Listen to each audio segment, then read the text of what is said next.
Hello అండి, నేను మీ Pushta. Welcome back to my channel. ఈరోజు వీడియో ఏంటంటే మా చిన్ని గార్డెన్ ఒకటి ఉంది. ఆ గార్డెన్లో ఏమేమైతే ఉన్నాయో అవి చూపించి హార్వెస్ట్ ఏం చేస్తానో చూపిస్తా.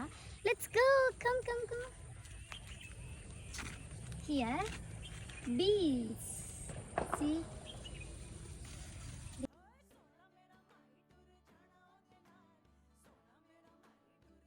చుక్క కూర,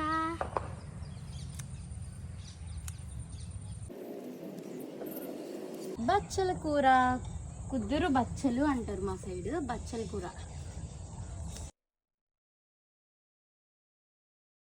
చూసారా, ఈరోజు మా హార్వెస్ట్. ఇది వచ్చేసి చుక్క కూర, బీన్స్ అండ్ బచ్చల కూర. ఐ హోప్ ఈ వీడియో మీకు నచ్చింది అనుకుంటున్నాను. నచ్చితే like, share and subscribe to my channel. Bye, see you next video.